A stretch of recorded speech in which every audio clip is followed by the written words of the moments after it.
What's up, YouTube? It's your boy. We're back with another video. Um, Today we have the top five strongest European teams, in my opinion. Um, I think this upcoming season is going to be a interesting year.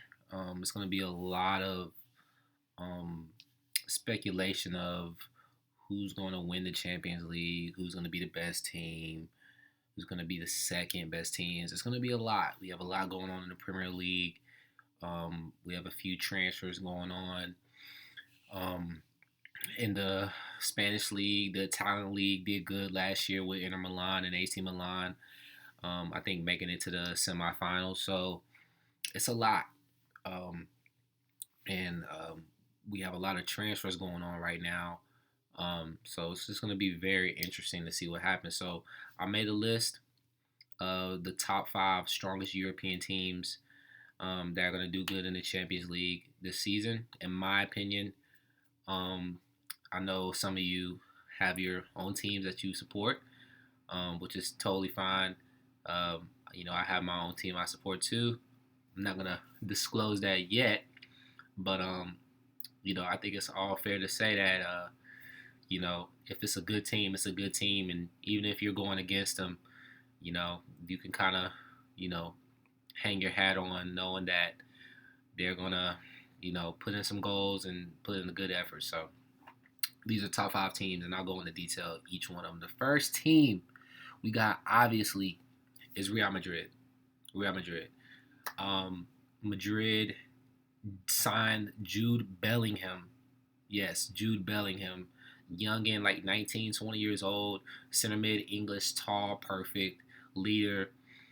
He's going to fit right into that Real Madrid team. You know what I'm saying?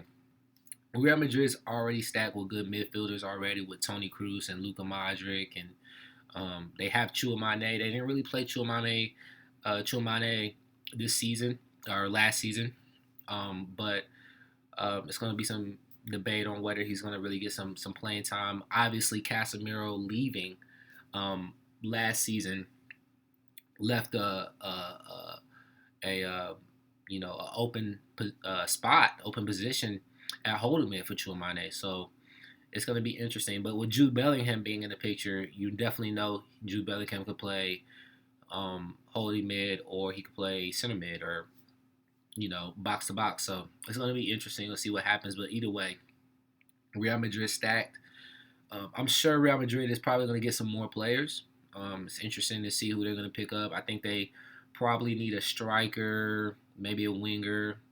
Kylian Mbappe is somebody that people are talking about Madrid picking up, and if they get Kylian Mbappe, best believe they will be right there up with the best, the other best team in this list. I'll get to them right after. But yeah, if they get Kylian Mbappe, that's going to be a crazy team. Um, so it's interesting to see. But Real Madrid is the first on the list. Um, by the way, this list isn't in best to least order. It's just any team, just any team in random order. Second team I have on the list is Man City. Yes, obviously Man City. Erling Haaland, crazy season last season, like 50 something goals, like easy for him, and he's just getting started. That's his first season. Unless some injury happens with Erling Haaland or something crazy, and I don't want that to happen. Best believe I don't want that to happen. I enjoy watching Erling Haaland play, but Erling Haaland is gonna at least get 25, 30 goals next season. If not, he's gonna get even more. So, um, you know, Erling Haaland in form. De Bruyne is still playing well. Ilkay Gundogan did leave to go to Barcelona, but I think um, Man City have a solution. They're gonna find another center mid. They're gonna find another holding mid or something like that to figure something out. You know how Pep Guardiola is. He always switches up his formations and his tactics to fit the team. So it's not to say that Man City isn't going to find a solution for Ilkay Gundogan. It's a pretty you know, um, important position to fill. Like Gundogan was a box to box good eight midfielder. You know, so and he was a captain, a leader. So it's going to be interesting to see. But um, yeah, Man City definitely strong. Rodri playing hold of it, insane. The defense at Man City is insane. Ruben Diaz and John Stones and Kyle Walker. Also bringing in some other pieces at left back and you know just all around. Man City is just a great team. Have a great bench. They signed Kovacic as well. So who knows? Just like I said, maybe Kovacic will play for over Ilkay Gundogan, or maybe Man City will get somebody else. I heard Man City is trying to get Frankie De Jong, which would be absolutely insane. Imagine Frankie De Jong in a Man City kit. That would be insane. And what a player, what a signing. Manchester United tried to get Frankie De Jong, if you knew, and of course he declined. But yeah, it's gonna be crazy. So we'll see what happens with Man City. But regardless, if Man City doesn't even sign a whole another center mid, they'll still be one of the best teams in Europe. So yeah, third team. Remember, this isn't in any order. This is just random teams.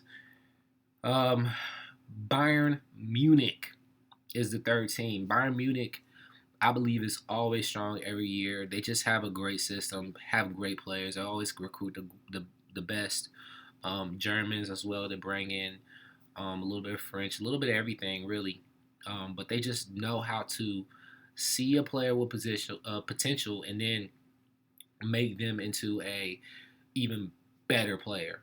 Taking Alphonso Davies at left back and then just making him even better. Now I know this is crazy speaking on Alphonso Davies possibly talking about trying to go to Madrid or go somewhere else, but still, to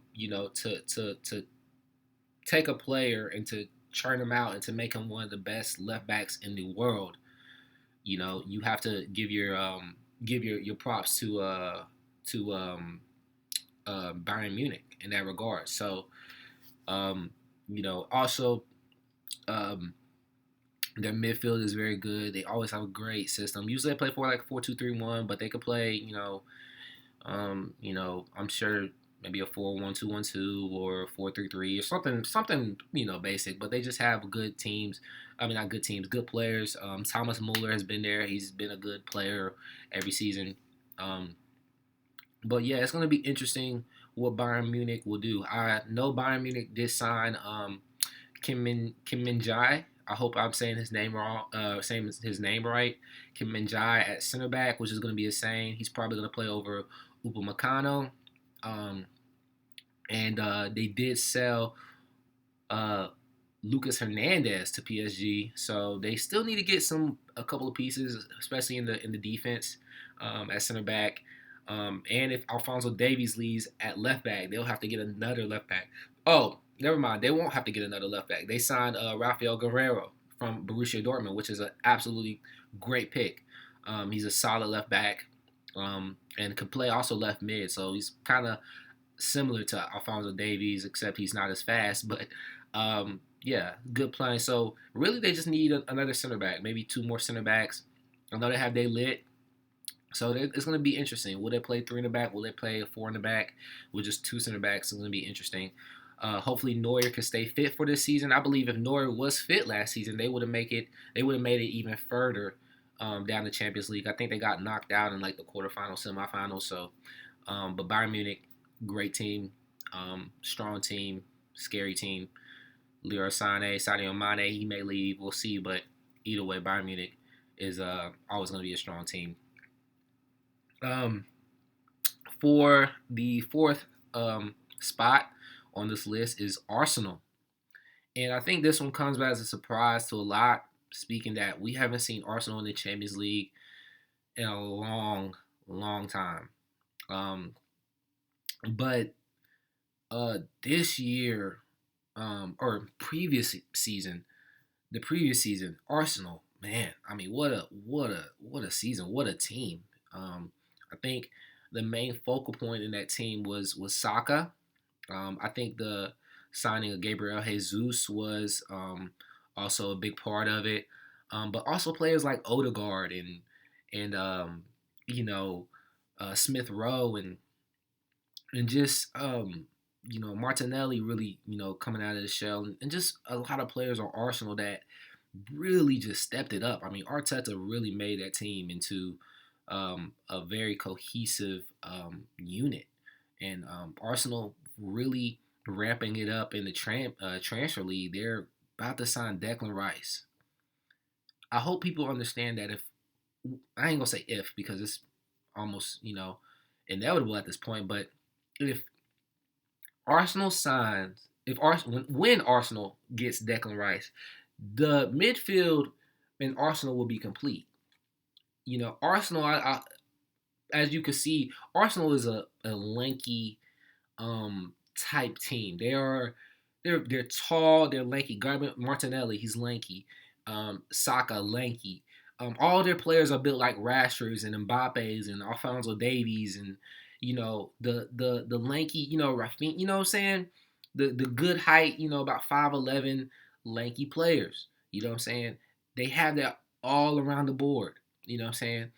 Um, Party, another kind of lanky player. Like that is Arsenal through and through, right? And if they get Declan Rice at the box to box, and he could play holding mid, and he could possibly play center back. You're not gonna see Declan Rice at center back, but he can play, from center back all the way up to box, right?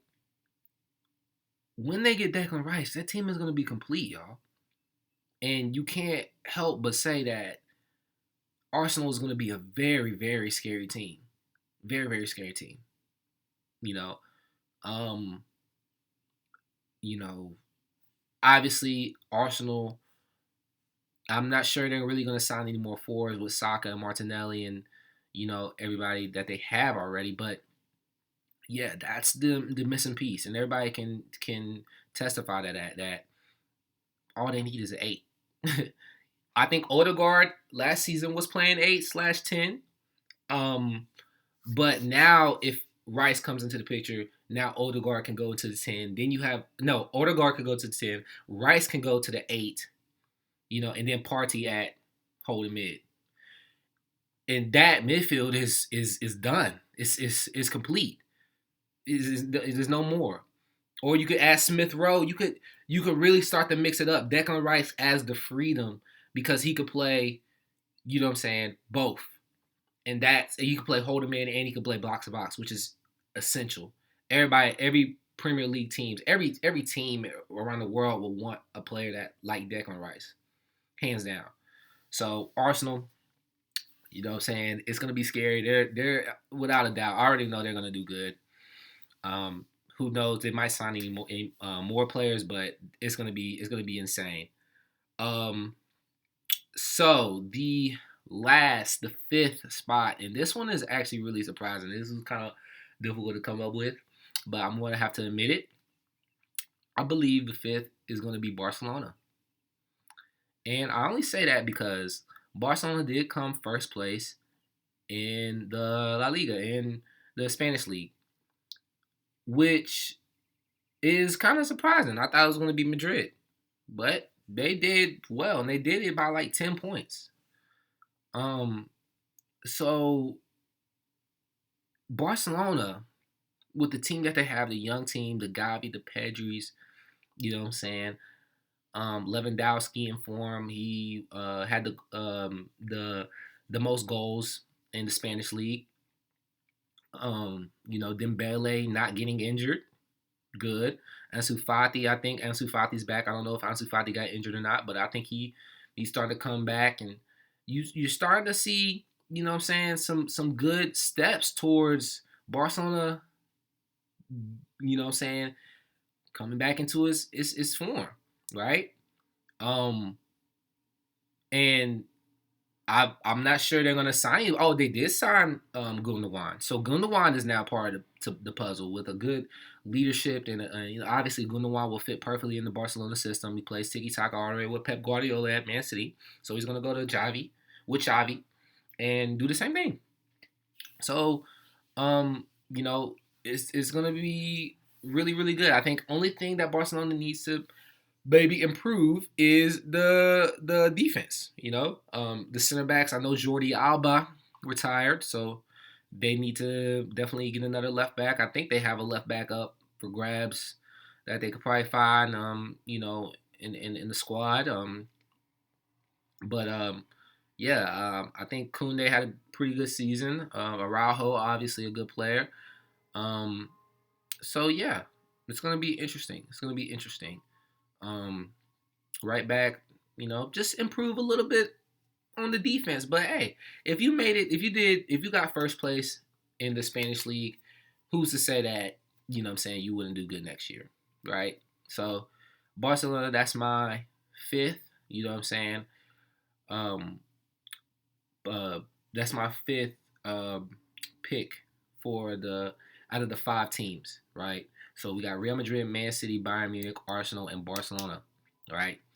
Um, quick question: who do you think out of those five teams is the best, right? And try to rank them from 1 to 5. Who do you think is the best? Do you think Real Madrid is the best? Do you think Man City is the best? Do you think Bayern Munich is the best?